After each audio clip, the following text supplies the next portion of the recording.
got that from me, by the way. Sure did. I actually already included that in one of the videos. But I answered the phone, yo, what's up? Yeah. So as y'all know from the last video, we are on the way to the good old Jekyll Island, to the Georgia Sea Turtle Center. After we get there and everything, we do all that, we're going to drive down to Jacksonville and stay at a nice place and go have some birthday dinner for this one. And like I said, our birthday's tomorrow, the 15th of June, and we're excited for this adventure. We didn't eat breakfast because we're so excited, and we were talking about meal prepping and all earlier, and there's a truck that's in our lane. Yeah. We've already had one pull out in front of us, but we're excited. We're really excited. But anyways, getting back to what I was saying, we were talking about meal prepping and stuff, and we were talking about rice bowls, and all we want now is Moe's rice bowls. Well, I don't know if there's any on the way. We'll have to see. Maybe I'll look it up and we can deviate a little bit. We'll see. But I just wanted to go on here and give a quick little update. It says we'll be there about 12:15. As if we don't deviate from to go to Moe's, and it's just at 11 o'clock now. We're super duper excited, and yeah, we got our matching Stitch Broad shirts on, and yeah, I'll even try to include a picture here of our outfits once we get stopped, because we haven't taken a picture of our outfits yet, because we were trying to get out the house and, you know, try to get on, and because we had to stop at the bank and we had to get our delicious teas from our nutrition place here in town. I'll link their Facebook, and I'll like incorporate their logo or something in this area. If you're down here in this area, definitely try them out. They have a whole bunch of like ingredients and additives that they can add to the drinks, and they're awesome. I get the Purple People Eater. It's kind of got an orange taste to it. I like orange, so it's good. And then you got I got the pink Starburst. It's pomegranate and raspberry. It's kind of more like a lemonade taste, kind of that sour bitter, but it's good. Yeah. And I think it's got some grape in there too. Mine does. But they're really good, and they're healthy, and they've got it's got almost like energy in it, but it's a general, like it's a slow kind of release versus like a long or like a fast one. It's more of a slow gradual. It's really good. But like I said, I'll link it all here, and y'all go try them out. Tell them I sent you.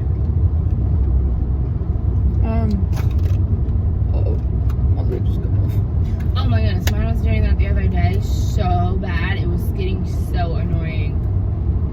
That's the first time that's ever happened. When I got ours, like what, 2 Saturdays ago, when I got both of ours, mine kept popping off every time I'd take a sip of it and put it down. It kept like bouncing off the side of yours. Dang. But anyways, so we'll let y'all know when we get there or if we stop at Moe's. So yeah, get ready for the freaking adventure. So we're probably about 20 minutes out. We decided not to get Moe's because Moe's was on into Brunswick, and we really didn't want to deal with that. So we were going to get McDonald's, hoping that we could go inside and pee, but theirs is still drive-through only. So now we're going to jump across the highway and try to go to Dairy Queen. Slash gas station. Yeah, so it's a gas station. Yeah, because she's got to pee. And because she's talked about it so much, now I've got to go a little bit. But yeah, so just a little update. We'll update again when we get there.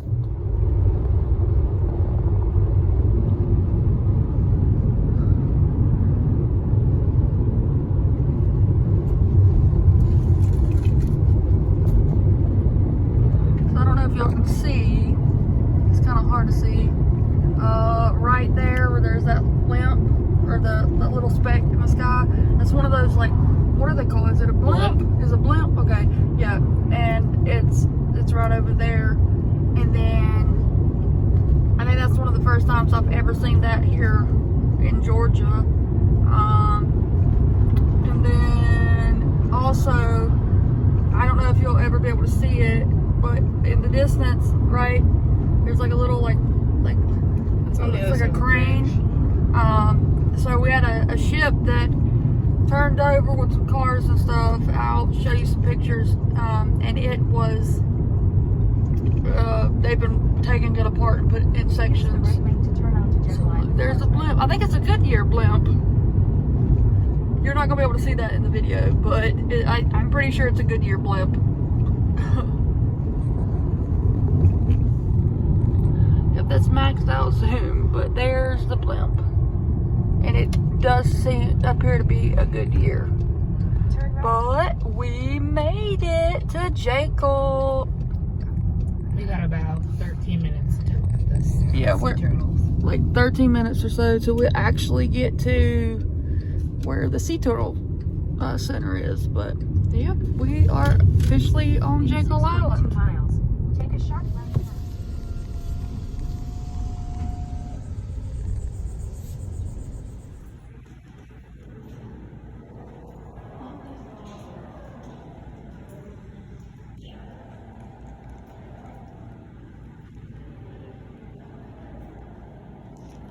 Oh my goodness, look. Look how cute. This is the one that on one of the news articles, he likes the camera. Look how freaking cute. Hi dear. Hi dear, I'm going this way. I'm going this way. Yeah, I'm going this way. I'm going this way. Look at that. Oh, wow.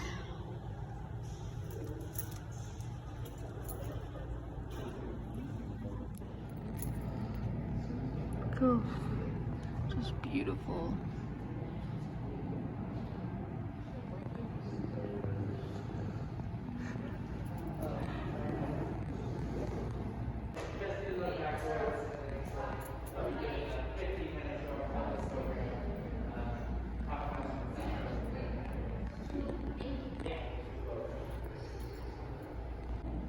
First I thought maybe they were taking. That's so cool. His name is Flatbread. Flatbread? Where do you... Oh, flatbread.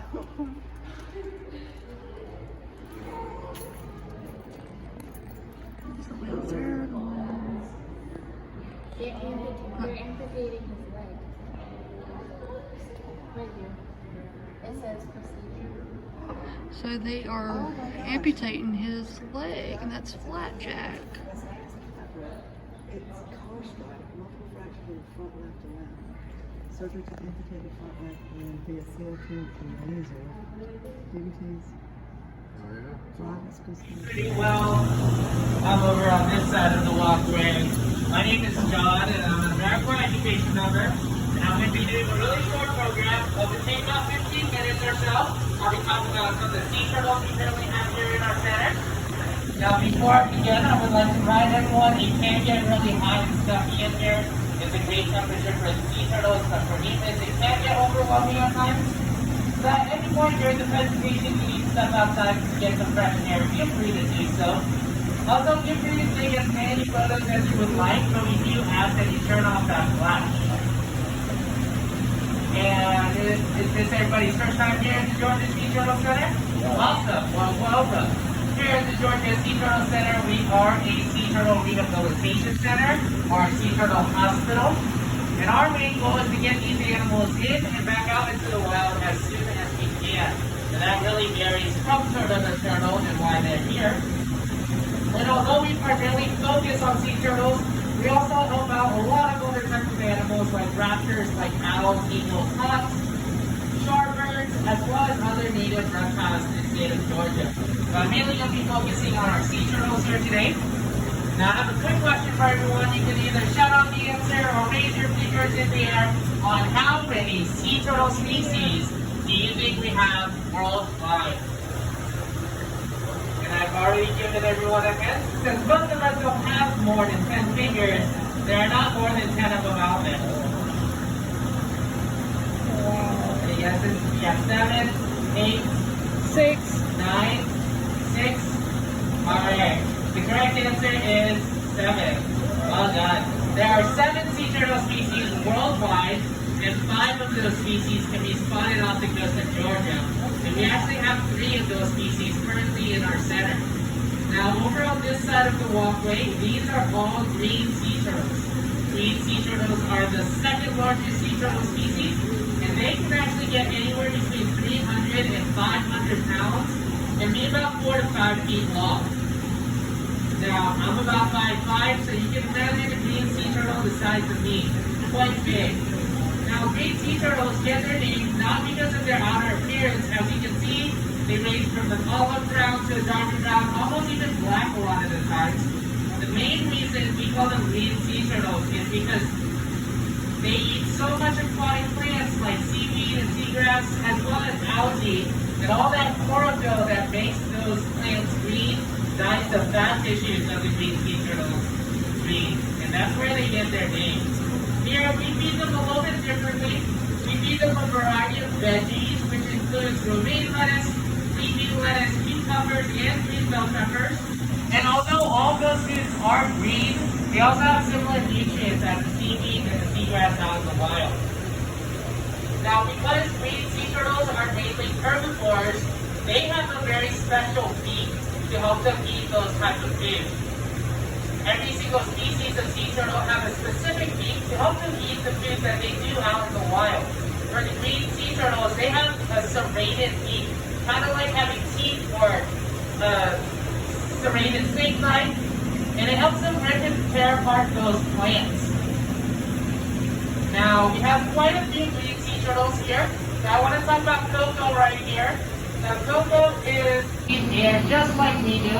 So oftentimes when they surface to get that breath of air, they're often met with a boat that is either going way too fast, not paying attention, but the sea turtles themselves blend in really well with the ocean, great against predators, not so much against the boats or even the propellers of the boats. Now for Coco's situation, this boat strike caused a fracture not only to Coco's head, but also Coco's carapace.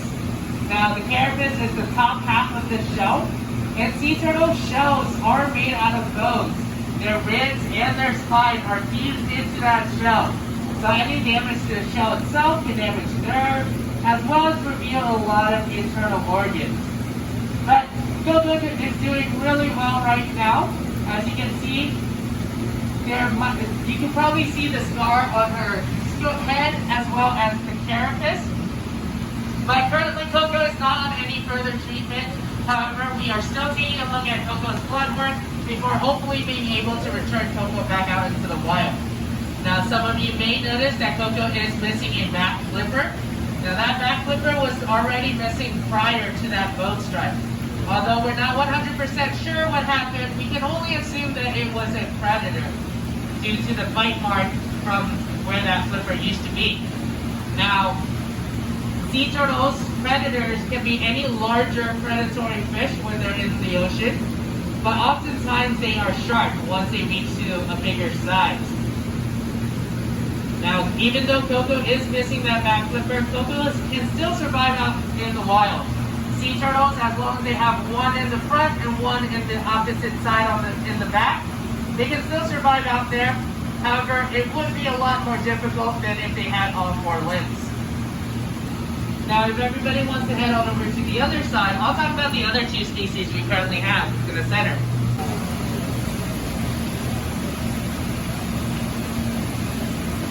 His name is Hartman. Alright. So over on this side, we have 2 other species. In the 2 small tanks right next to me right here, these are Kemps Ridleys.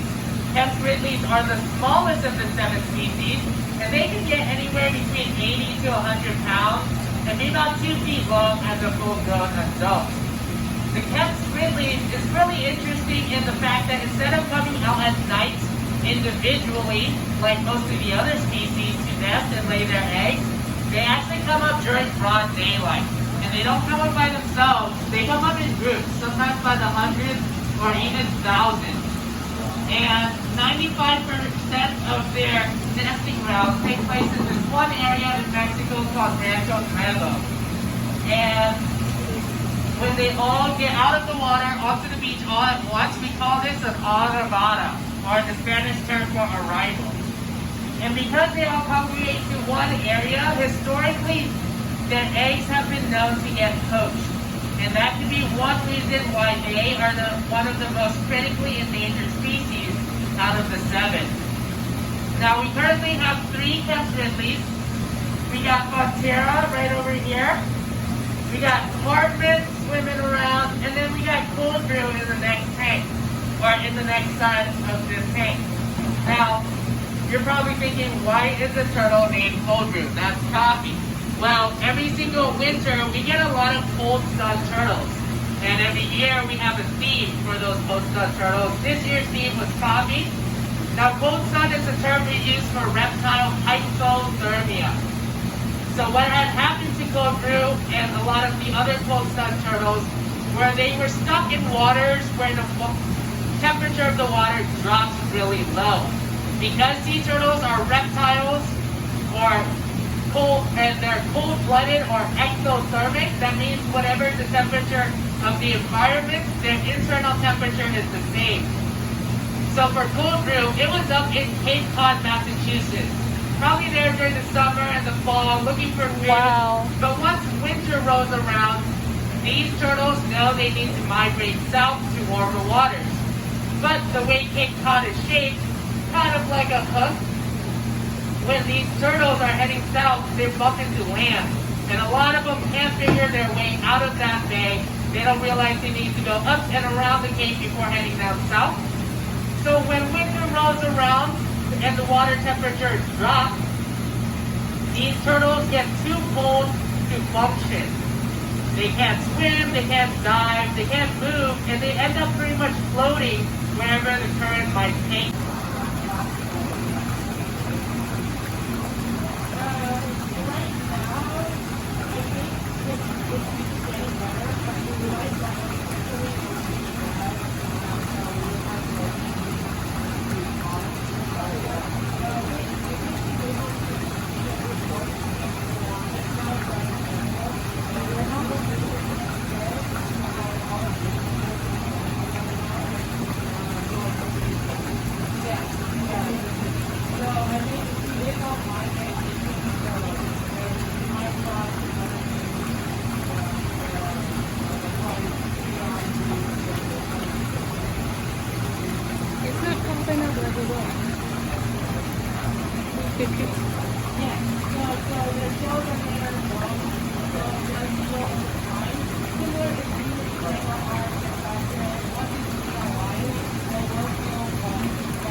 And not give anything back.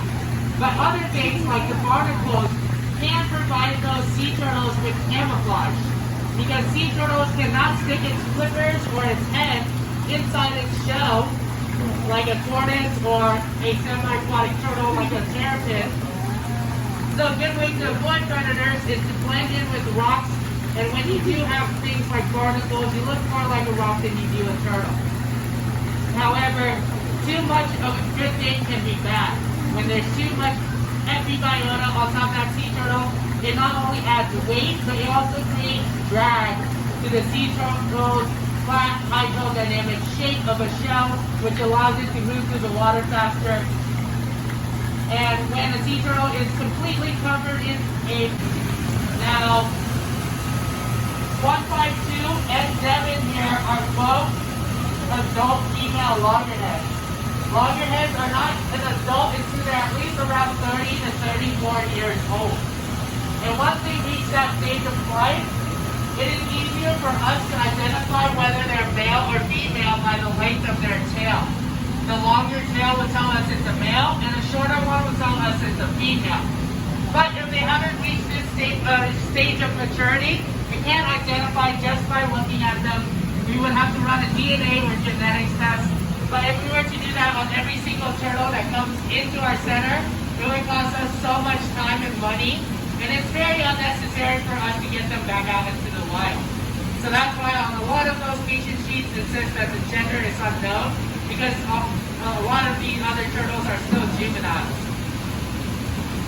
Now I want to talk about Devin. Devin here It's what we call a debilitated turtle. And debilitation is a general term we use for